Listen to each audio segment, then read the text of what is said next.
မှာတက်ထားတဲ့ပိတ်ချောမှာရှိတဲ့အယောင်၃မျိုးပေါ့နော်အယောင်၃မျိုးရှိတယ်အပြာရောင်ခမ်းရောင်အနေရောင်ဒီ၃မျိုးနဲ့ယေရှုနဲ့ဘယ်လိုချိတ်ဆက်နေလဲဒီပိတ်ချောချီကျိုးနဲ့ယေရှုနဲ့ဘယ်လိုချိတ်ဆက်နေလဲဆိုတဲ့အရာကိုကျွန်တော်တို့ဆင်ခြင်အောင်မိလို့တဲ့အရာဖြစ်ပါတယ်ဆိုတော့တဲတော့တကောက်ကာရန်အတွက်အပြာရောင်ခမ်းရောင်အနေရောင်ဖြစ်ကျွမ်းကျင်စွာရက်သားဆိုပိတ်ချောကလန်ကကိုသုံးပါတယ်အဲ့ကလန်ကအတောင်20အမြင့်9လို့ရှိပါတယ်တော်ကျင်ပါတယ်အပြာရောင်ကတော့ဘာလဲဆိုကောင်းကင်အယောင်အဖြစ်ပေါ်ပြနေပါတယ်ယေရှုခရစ်တော်ကဘုရားသခင်ဖြစ်တဲ့ကောင်းကင်ဘုံမှာကြွလာတယ်တမန်တော်ဘုရားသခင်ဖြစ်တဲ့ဆိုတဲ့အရာပေါ်ပြနေတဲ့အရာဖြစ်ပါတယ်ခဲရောင်ကတော့ဒီမောင်တော်တဲ့လို့လည်းပြောပါတယ်ခဲရောင်လို့လည်းပြောပါတယ်ရှေးကလာဘီနီယာတို့တို့ဘီနီပဲဝတ်တယ်ဝတ်တယ်တို့ရဲ့ဝတ်လို့မရောဖြစ်ပါတယ်ဒီမောင်တော်တဲ့ခဲရောင်ဒီမောင်တော်အယောင်တွေတို့ဝတ်စီပါတယ်ဒါကတကယ်ယေရှုဘီဖြစ်ကြောင်းပေါ်ပြနေပါတယ်အနည်းရောင်ကတော့တကယ်ယေရှုလူသားတွေခံယူထားတဲ့လူသားတွေဖြစ်ကြောင်းပေါ်ပြတယ်ဒီနည်းအားဖြင့်ဆိုတော့သူကလူရဲ့ဂုဏ်ကလက္ခဏာနဲ့ပြည့်စုံတဲ့လောကဓာတ်မှာအသေးခံတည်တယ်အောင်အသွေးသွင်း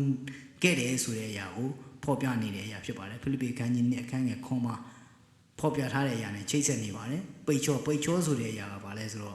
့ဒီအချီကျိုးပေါ့နော်ပိတ်ချီပေါ့ပိတ်ချီကဘာလဲဆိုတော့အဲ့နဲ့ထိုးလိုက်တယ်အဲ့ထိုးပြီးမှအဲ့ရဲ့နောက်မှာပိတ်ချောကအလိုလိုလိုက်ရပါတယ်ဆိုတော့ပိတ်ချောကအဲ့ရဲ့နောက်မှာလိုက်ရတဲ့အရာဖြစ်ပါတယ်နော်သူ့အလိုဆန္ဒအတိုင်းသွားတဲ့အရာမှာဝရှိကအဲ့နောက်မှာလိုက်တဲ့အရာဖြစ်ပါတယ်ဆိုတော့ဒါကြောင့်မလို့ယေရှုခရစ်တော်ကလည်းကိုယ်အလိုဆန္ဒနောက်လိုက်ခြင်းမဟုတ်ဘဲနဲ့ခမည်းတော်ဘုရားသခင်ရဲ့စိတ်ဆန္ဒနောက်ကိုလိုက်ပြီးကြမှာအသက်ရှင်ခဲ့တဲ့ဘုရားသခင်ရဲ့အစီကံကြုံဖြစ်ခြင်းကိုဖော်ပြနေတဲ့အရာဖြစ်ပါတယ်။ဒါကြောင့်ယေရှုဘုရားကငါကိုယ်အလိုတွေကအဘယ်အမှုကိုမှမပြုဘူးနော်။ကိုယ်အလိုတွေဟောပြောတာမဟုတ်တွင်နေတာမဟုတ်ငါခမည်းတော်တွင်နေခိုင်းတယ်လို့တွင်နေတယ်ငါခမည်းတော်ပြောခိုင်းတယ်လို့ပြောတယ်ဆိုရင်ခဏခဏဆူထားပါတယ်။ဒါကြောင့်လည်းကျွန်တော်တို့ယေရှုဘုရားကအကျွန်တော်အလိုအတိုင်းပဲဖြစ်ပါစေနဲ့ခမည်းတော်ရဲ့အလိုအတိုင်းဖြစ်ပါစေတော့ဝန်ခံခဲ့တဲ့အရာဖြစ်ပါတယ်။ဒါကြောင့်အထက်ပါ၄မျိုးကခရစ်ယာန်၄မျိုးနဲ့လည်းထပ်တူထပ်မြယေရှုခရစ်တော်အကြောင်းကိုဖော်ပြနေတယ်ဆိုတဲ့အရာကိုချိတ်ဆက်လို့ရပါတယ်။ရှင်မသက်ခရစ်ယာန်ကျမ်းမှာတော့ယေရှုဘုရားကဘုရင်ဖြစ်ကြောင်းကိုဖော်ပြနေတယ်။အရှိပြပညာရှိတွေရောက်လာပြီးယခုဖွားမြင်သောယူဒရှင်ဘုရင်သည်အဘယ်မှာရှိတော်မူသနည်းဟုဆိုပြီးကမှ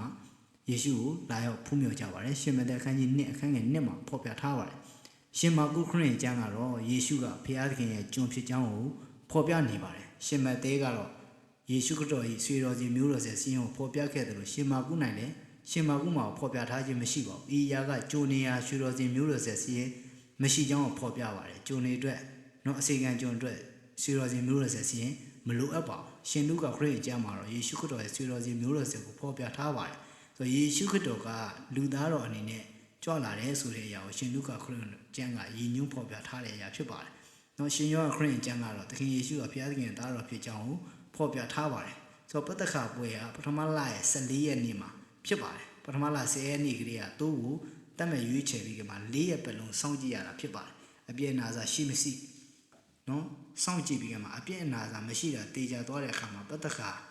ပထမလ14ရက်နေ့တက်ရပါတယ်သခင်ယေရှုကိုလည်းလူများတေချာကြည့်တဲ့အခါမှာကျမ်းပြုစရာဖရာရှဲနီးတူမှုတမှုထူးခြားစွာအစိုးရသောသူနီးတူဆုံးမဟောတာပေးခဲ့တယ်ဆိုတဲ့အရာပေါ်ပြထားပါတယ်ဒါကြောင့်သခင်ယေရှုကလည်းပတ္တခါပွဲရဲ့14ရက်နေ့မှာသခင်ယေရှုကလည်းတိုက်ဆန်တယ်မြဲအတိခံခဲ့ပါတယ်။ပတ္တခါပွဲ14ရက်နေ့မှာသူ့ကိုတက်ပြီးကမှဒီပွဲလုပ်တဲ့ကဲဆိုယေရှုကလည်းပတ္တခါပွဲ14ရက်နေ့မှာပဲတိနော်တိုက်ဆန်အံ့ဩစရာကောင်းတာတိုက်ဆန်သွားပြီ14ရက်နေ့မှာယေရှုကလောကဓာတ်မှာအတိခံခဲ့ပေးတဲ့အရာဖြစ်ပါတယ်။ဆိုတော့ကျွန်တော်တို့ဒီအရာကိုဆင်ခြင်အောင်မိလို့တဲ့အရာဖြစ်ပါတယ်။ဒါကြောင့်တဲတော်တစ်ခုလုံးတဲတော်တွေမှာပါဝင်ပတ်သက်နေတဲ့အရာအားလုံးကကျွန်တော်တို့အလွန်တရာချစ်ပြီးအပြင်ငယ်မှာကဲတင်ပြီးတော့သူ့ရဲ့အသွေးတော်နဲ့အပြစ်တွေကိုဆေးကြောပြီးတန်ရှင်းဖြောင်းမစေတော့ယေရှုဘုရားကိုရည်ညွှန်းဖော်ပြနေတယ်ဆိုတဲ့အရာကိုဆင်ခြင်အောင်မိတဲ့အရာဖြစ်ပါတယ်။အားလုံးမှာဘုရားသခင်အလင်းဖွင့်ပြခြင်းတက်ရောက်ပါစေ။ကျွန်တော်နာမည်ဝင်းစော်ရင်ဖြစ်ပါတယ်။မေးမြန်းခြင်းနဲ့ဆွေးနွေးခြင်းနဲ့ရှိတယ်ဆိုရင်အချိန်မီလာရောက်မေးမြန်းဆွေးနွေးလို့ရပါတယ်။ရိုင်းပြစွာရေးသားခြင်းသိခံပေးပါမေတ္တာစိတ်နဲ့နားထောင်ပေးပါအားလုံးကိုယူတည်လေးကြတဲ့ပါကျေးဇူးတင်ပါတယ်။